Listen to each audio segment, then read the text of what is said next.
Benedict Cumberbatch, if you're watching this, I'm sorry that there weren't enough chill spot videos for you to watch in that bunker. We could have helped you, dude. But now there's lots. I'm so sorry. We have 32 episodes of our podcast now. Go listen to it. Next time you find yourself stuck in a bunker with nothing to do, waiting for Sam Mendes to come and film you, just give us a listen, yeah? You know, shout out to Benedict Cumberbatch, right? He needs it. Yeah. He's not popular enough. Yeah, no, he could use the support, you know? So it's funny, Sam. I'm curious about something. Like, I don't think we ever really talked about this. So, in high school, for me, Benedict Cumberbatch was one of those actors who is just sort of universally liked.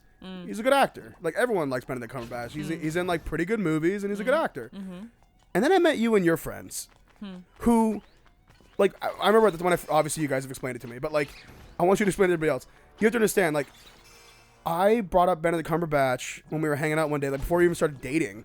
And you were like, I fucking hate Benedict Cumberbatch. And I was like, why? I don't think I remember why I hated Benedict Cumberbatch. But you really did. I don't want to Yeah, I think he at peak cancel culture, somebody, I think he said something transphobic. Oh yeah? But I never found evidence, solid proof of the event in question. Shirk Boy mentioned that it was because of SuperWHOLock. Oh yeah, that too. He was Sherlock Holmes, and then the whole SuperWHOLock fandom just made it insufferable to see his face at all, because it was always attached to some annoying SuperWHOLock post where they were just Holmes and Watson are in love and want to fuck all the time. See, look at the sexual tension in this scene, and you would point to a scene where he's just waiting for Watson to respond to something that he said, and they're like, see, he wants to fuck, and you're just I can't listen to this anymore. Wasn't that kind of an issue? So his face just became associated with annoying shit is coming, so you just hated seeing his face. Okay, that makes sense. Because after before that, it was who the fuck hates Benedict Cumberbatch? Yeah. What it's are you gonna put a bomb down? No, I think I can do it. I think just I think I can do it. I don't want to waste my bombs because they're hard to come by, but I might have to. He's too far. Okay, he's too far. Yeah, I concede. He's too far. Yeah, congratulations. You feel good about that? Yeah, I do. You're fucking... Not you. This red-nosed dickhead. I do, though. Wasted a bomb. Wow. There you go. Stop shooting ninja stars at me. Why can you do that? But yeah, Benedict Cumberbatch. Yeah, so yeah, no, that's fair. He kind of became associated with SuperWHOLockdom and just being really fucking annoying. Yeah. For those who don't know, and I imagine there might be a good size of people who don't, what's a SuperWHOLock? Sam, why don't we open up that can of worms? All your friends listening right now are like, ugh. SuperWHOLock was a mistake, is what it was. It's a fucking mistake. So it's this anomaly that happened back in peak Tumblr when I was in high school. I want to say 2011, 2012. Peak Tumblr. It's still alive it's still alive. Well, none of the shows are running anymore, aren't they? I mean, Supernatural is still running. I don't think Sherlock is running anymore. Well, I think Sherlock has one of those things. Always running and will never die. Well, I think Sherlock is one of those things where whenever the BBC wants to make more, they'll just go to Benedict Cumberbatch and Martin Freeman. I was gonna say Martin Short. I'm like, that's not right. No. Martin Freeman. That would be so funny if Martin Short was Watson. Oh my god. You think it'd be good casting? Oh my god, I want that now. Oh my god, do I ever want that now? That would be so funny. But yeah, so you were saying. So it was this anomaly, right? Where there were these 3 shows, which was Sherlock on BBC, Doctor Who on BBC, and Supernatural on the CW. And they somehow just all got the same fans. So weird. Yeah. I mean, none of those shows even have anything to do with each other. I want to say it's because they all had male leads who were conventionally attractive, but that's TV. Welcome to TV. That's nothing new. Especially TV at that time. Yeah. In 2011. Yeah. So they all had these the same demographic of fans, which was teenage girls and who are on Tumblr. Yeah, who are on Tumblr, and like as you do with fandoms, you like find out that a bunch of people like your thing, and you get excited about it because you want to talk about it. And this is really gross. These things are awful, right? Aren't they awful? Yeah, no, they're terrible. But keep going. I feel like being remastered actually made it worse. Yep, 100%. Yeah. Damn. But SuperWHOLock, right. Sorry, I lost my train of thought because I saw this grotesque thing. Yeah, they all had the same demographic of like fans, and they all found each other on Tumblr, and basically like mob mentality kind of grew because they just like there were so many of them who like loved this show at the same time and talked about it and obsessed about it and like wrote fan fiction and like discussed theories for the show and like the lives of the like leads and shit like that. To the point where it got obsessive, and it got really gross, and it got really weird and really creepy. As fandoms do. Yeah. There was like an event.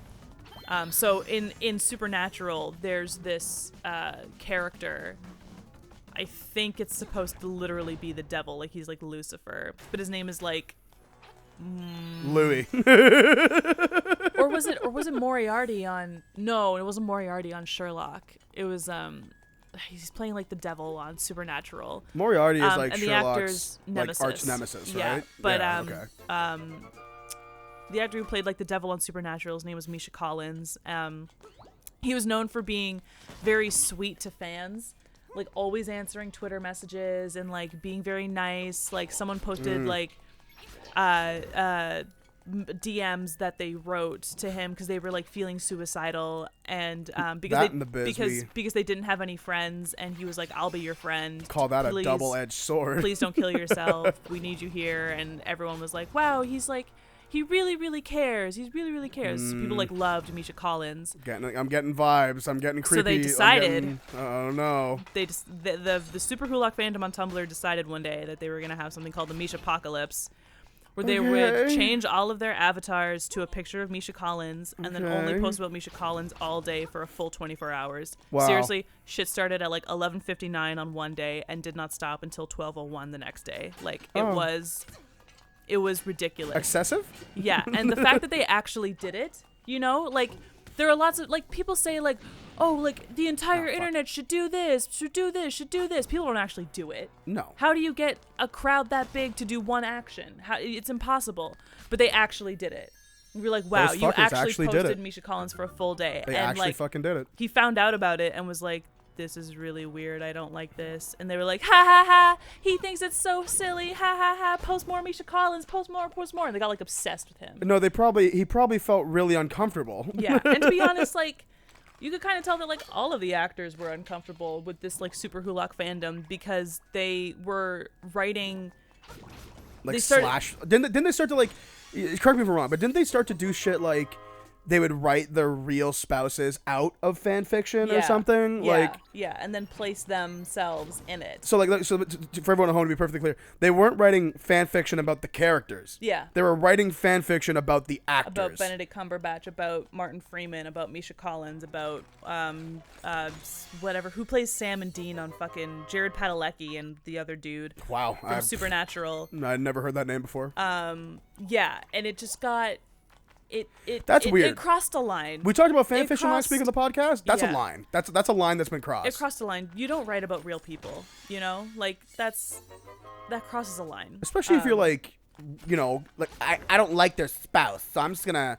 be fucking weird about it. Like they only don't like the spouse because they want to date the person. But they're teenagers. Like, they're never going to date this person. Benedict Cumberbatch is like 40. And he's happily married, probably. Yeah, with a child. Like, yeah, it got really weird. And it was also just insufferable. It's... At some point, you kind of just go, like, oh, shut up. Like, just shut please, up. Like, be quiet. Will you? You insufferable... You child. You literal child. Weren't they, like, really bad at cons, too? Like, they were, like... aggressively annoying or something. Yeah, and whenever anybody expressed disdain or frustration with SuperWHOLock fandom, they would be like, we're SuperWHOLock, we're strong, and we run Tumblr, and like, don't talk bad about us or we'll come for you. And like, they would do that. They would harass people. They would harass people until they deleted their accounts because they would just get a deluge of harassment from these SuperWHOLock people. That's awful. And it wasn't all bad. There were people who just so happened to like these shows, and they just liked the shows and they liked talking about the show. Kind of sounds all bad though. And it was just like an interest. No, it wasn't. No, it wasn't all bad because you know what? In every seemingly weird pastime, there are the loud folks who ruin it for everybody and make it seem like it's this like weird thing, and then there are the people who just enjoy the pastime. It's their hobby and they just sort of take part in it. I say that about Rick and Morty all the time. Exactly. So like, but the SuperWHOLock, there were a lot of annoying people in that movement. There weren't a lot of just people who liked the show. It was a lot of just like mob mentality. Yeah, it was almost like a cult, like a self-imposed cult. That's a good way of putting it. You don't want to like get mad at a bunch of teenagers for like finding camaraderie. For having a community. Exactly, because a lot of SuperWHOLockians were made up of people who, in their non-online life, didn't have anybody. Right. All of their friends were made up of this community. So of course you're going to defend that to the death. But yes, but there's a you're being a bad person Yeah. in the meantime. You are acting like a bad person. Totally. Because you're behaving in a way that you can't behave in real life. And it's just one of those things where like you can't tell a teenager that. They have to learn that for themselves. But in the meantime, you just have to deal with them being annoying. Deal with them being a fucking teenager? Yeah, so it was kind of weird. And it all sort of like resulted in like DashCon, which is so funny to think about. What's DashCon? I've told you about DashCon. Yeah, but have you told the audience about DashCon? All right. I mean, like, they probably know about it. But I don't know, man. DashCon was a convention run by, like... The SuperWHOLocks. Yeah, and some other fandom. It was like... It wasn't My Little Pony. Was it Steven Universe? I don't know. How long ago was this? It was a while ago. But, Steven Universe actually isn't that old. No. You know what it was? It was Welcome to Night Vale fans. What is that? You've never heard of Welcome to Night Vale? No. Oh my god, Welcome to Night Vale was like the first big podcast, I would say. Welcome to Night Vale was like a gothic podcast that was a storytelling podcast about a town called Night Vale, and like weird things sort of like happened in kind it of all the like time. an Archie's Weird Mysteries sort of vibe. Yeah, or like classic gothic where it's like, like mystical handprints keep showing up on the shop window every day, and every time you wipe them away, more appear. Right. And we can't really explain it, and we're not really doing anything about it. It's just Night Vale. Weird shit happens. Yeah. Welcome to Night Vale, fuckers. It was stories about a town as told by a radio announcer who lived in the town. That's it was kind of supposed cool. to be like a newscast about a fictional town, and you learned things through this newscast. Is it still running? I think so. It had a giant following, and I actually listened to it for a little bit. It's probably it sounds like it's a pretty good idea. When I worked with my friend Haley at a frozen yogurt shop, I would drive her home sometimes, and we would listen to Night Vale on the way home. It was really, really fun. But these Welcome to Night Vale fans, combined with like SuperWHOLock, decided to throw like a convention of their own making. Usually conventions are organized by like professional event planning organizations that have like massive staff. It's a whole thing, yeah. But this was just like a bunch of people who decided that they were going to rent out a hall. They started and like an Indiegogo. And was exactly. There were like funders, and there's like fundraising involved. But like the people who threw it just did not know. DashCon, let me put it this way. DashCon was Fire Festival before the Fire Festival. The first Fire Festival. Yeah, DashCon was the original Fire Festival. Amazing. I can't believe I never thought of it like that before, but that's exactly what it was. So these people, like these fans, tried to throw a convention, and they were going to have some Welcome to Night Vale people do a panel, and that was like the main attraction. It was a whole thing. But they ran out of money because they mishandled it completely, because they weren't professionals who knew how to handle money after a fundraiser. They were just like, we're going to start a fundraiser, but had no idea like what to do with the money once they had it. So they mishandled it and couldn't afford to pay them. So and like couldn't afford the hall. So they had a bunch of people who like came to the hall for a convention, but like the hall was trying to throw them out the whole time. They also did not. They had the Welcome to Night Vale panel as an idea, but they didn't really have anything else. Oh. So they had a bunch of people who showed up at this hall, and there were no like vendors, there wasn't any food, there wasn't any other entertainment. It was just an empty room. So what they decided to do was blow up like a ball pit from like Home Hardware that they bought for like $80, fill it with plastic balls, and you could like buy time in the pit. Okay. You could buy like a half an hour in the pit. I didn't respond verbally, but my face was like, what? Like, whose idea? So there's this like picture. If you look up, like, I'm sure if you just typed in DashCon, like the first picture that would show up would be like a tiny ball pit, a tiny blow up ball pit in the center of what looks like a warehouse floor, just like a concrete floor with like nothing else around it. Right. And things descended into madness very quickly because like they didn't have anything. It wasn't a con. Like, right. There was no attraction to be had. Exactly, it was just a fucking place. People were hanging out. And after that sort of happened, it just sort of spoke to the disorganization and the lack of knowledge. And it really just highlighted that like SuperWHOLock is run by children. It really is, It's occupied exclusively by children who don't know what they're doing and don't know how to run anything. So after that, SuperWHOLock sort of just like disappeared. Yeah, it died down a lot.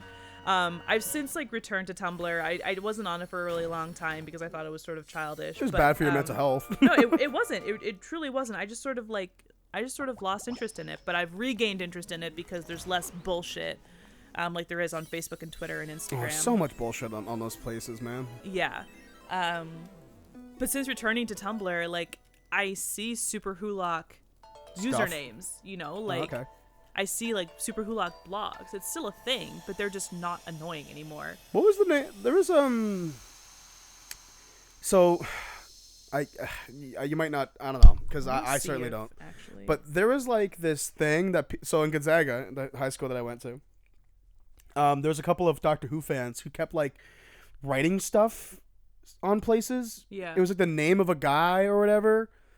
I was gonna ask you what it was. I don't remember what the fuck it was. SuperWHOLock fans writing. No, it was something Doctor Who related. Okay. It's like, and it was like. Was it Bad Wolf? It was Bad Wolf. Yeah. That's exactly what it was. Yeah, that's a Doctor Who thing. I don't remember how it goes exactly. But it's something. Bad Wolf is like a big bad villain. A big bad wolf that frequently comes back. To fight the Doctor at the end of like a season or something like that. He'll be like the big. He'll be like the big problem at the end of a season. Does he like leave signs wherever he goes or something? Is that like how that works? Yeah. Okay. Yeah. That's kind of cool, I guess. Yeah. I mean, I don't really know. I haven't watched a single episode of Doctor Who. I truly can't remember all the details that go with Bad Wolf, but like essentially like the Doctor will like see Bad Wolf written on a wall somewhere. Like they'll travel back to like 1776, and then they'll see like Bad Wolf written on like a tavern wall, and he'll be like, what is that? The fuck? I thought we beat this guy, and then they have to like fight him again. Wow. Yeah. So I gotta ask, because you've seen Doctor Who. How does the Doctor fight? Does he fight with like his fists? Does he have like a gun? Does he have like a weapon? He has a sonic screwdriver, which is a bit of a Swiss Army knife. Cool. It's like a sci-fi Swiss Army knife. It's like his tell-all. Yeah. Sometimes he MacGyvers something using what's around him. Cool. Like resourceful, I guess. Sometimes he'll use weapons that are relevant to the area, like the environment that he's in. So like if he's in an era where like bayonets were used, like he'll fucking like fight with a bayonet. Like it's what's handy, you know? He kind of just uses whatever's handy. He's combined with his sonic screwdriver. He's a resourcue man alien. And the TARDIS has a bunch of like weapons attached to it. It's cool, I guess. Yeah. If you do look up DashCon, it's not like the first thing that shows up when you a little bit. Yeah, it's here. It's all detailed? Yeah. We should do a DashCon documentary in the same style as the Fire Festival documentary. I would love that. I mean, yeah, that's a pretty good idea. Yeah. I'm gonna save this Jezebel article for later. It's Yeah? probably super hilarious. But yeah, no, DashCon's hilarious because like a bunch of kids thought that they could just organize a convention, And just, you know, have that work out. you know, and then they learned the hard way that organizing an event of that caliber is very hard. Who knew you had to be an event planner to really You know? organize events? You know, like wild thought. It's a whole ass thing you can do. Yeah. Well, we are on the way to our next dungeon, Sam. Yeah. Did you want to add something? Yeah, I think I know what I have to do there. No, I was just gonna say, like, how are we gonna end this, fam? Well, here I want to show you one cool thing. Okay. So, while we were talking, I beat the dungeon, and now I have the Pegasus boots. So that means Link can do this. Oh. I like his little flutter. I like his little. Try. It's so cute. I'm gonna put like the Scooby Doo running noise over this, like. Yeah. But listen, guys, we'll see you guys next time. Can't wait. Bye. Bye. Give me a kiss.